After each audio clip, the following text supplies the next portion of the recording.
চাকরানির বাচ্চা চাকরানি, ওঠ ওঠ বলছি। হ্যাঁ, তুই কোন সাহসে টেবিল চেয়ারে বসছিস খাওয়ার জন্য? আর এই যে মাংস নিয়ে আসছিস, একবার ওকে আমার কাছে জিজ্ঞেস করছিস যে মাংস দিয়ে তোকে আমি খেতে দিব কি দিব না? খালাম্মা, আমি তো সব কামি করে আলাইছি, আমার না অনেক ক্ষুধা লাগছিল, এজন্য খাইতে বইছি। এই কোথা থেকে যাওরা পেট বাজাই নিয়ে এসে এই বাড়িতে কাজ করতেছিস? তোকে খাওয়াবো, তোর পেটের টাকা খাওয়াবো, এতই সস্তা? এত তো সস্তা না। যখন যা খাবি আমার কাছ থেকে অনুমতি না নিয়ে কখনোই খেতে পারবি না।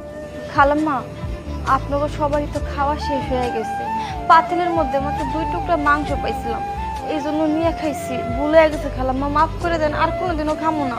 মুখে মুখে তর্ক করিস না, একটা কথা মাটিতে পড়ে না। আর অন্তত আজকে তোকে আমি মেরে ফেলছি। যা, মুখে করিস না। মা,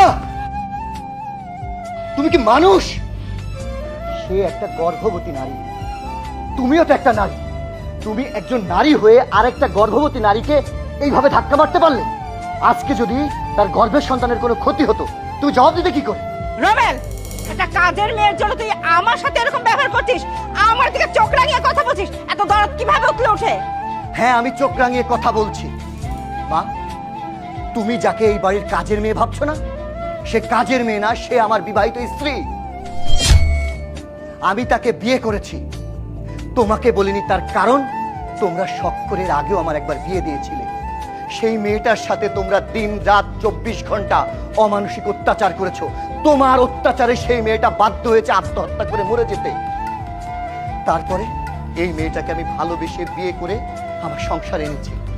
আমি জানতাম আমি যদি বলি যে সে আমার বউ, তোমরা মেনে নেবে না, তাই সে আমাকে ভালোবেসে এই সংসারে দিন রাত 24 ঘন্টা একটা কাজের মেয়ে সেজে এই সংসারটাকে আগলে রেখেছে।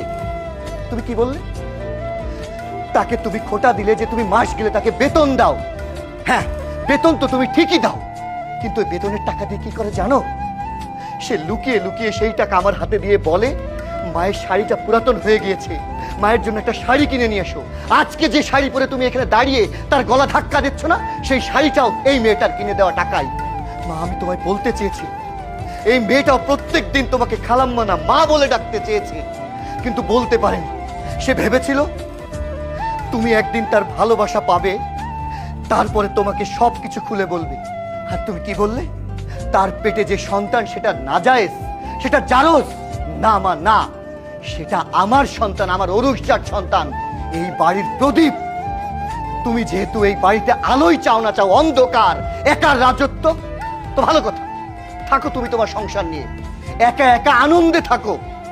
আমি চলে যাচ্ছি। তোমার তো সন্তানের প্রয়োজন নেই, তোমার তো একটা সুখী পরিবারের প্রয়োজন নেই, তোমার প্রয়োজন প্রত্যেকটা সময় কিভাবে অশান্তি করা যায় সেই অশান্তি। থাকো তুমি, অন্তত পক্ষে সুখে থাকো। আমরাই চলে গেলাম, চলো। রমেল, দাঁড়া, যাস না বাবা। তুই চলে গেলে এত বড় বাড়িতে আমি একা কি করে থাকবো? আরে আমি তো সবসময় তোর ভালো চেয়েছি, আমি তো কখনোই বুঝতে পারিনি যে ও তোর বউ, আর তুইও তো কখনো বলিসনি। আমারও তো ভুল হতে পারে, আজকে তুই যা বললি তাতে আমি বুঝতে পেরেছি আসলে ওর সাথে আমি খুব অন্যায় করেছি, ওর উপর অনেক অত্যাচার করেছি। ঠিকই তো, ও তো একটা মা হতে চলেছে আমার মতোই, আমিও তো একজনের মা। আমি যে কেন এত বড় ভুল করলাম? বোমা, বোমা, তুমি আমাকে মাফ করে দাও বোমা। না মা, কি করতেছেন আপনি? আপনি আমার কাছে কেন মাপ চাইছেন? মায়েরা কি কখনো ভুল করতে পারে? আচ্ছা মা, সন্তানরা যখন ভুল করে আপনারা কি তখন মনে রাখেন? সেটা রাখেন না তো। তাহলে আপনি তো আমার মা, আমি কি করে আপনার কথা মনে রাখতে পারি বলেন? আমি চাই আপনার সাথে সারা জীবন একসাথে সংসার করতে। মা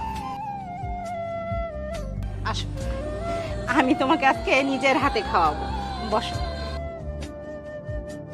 আচ্ছা যাও, ওই তোমার বৌমার জন্য ভালো ভালো মাংস দেখে একটু খাবার নিয়ে এসো। আচ্ছা ঠিক আছে, তুমি খাও, আমি তোমার জন্য এক বাটি মাংস নিয়ে আসি।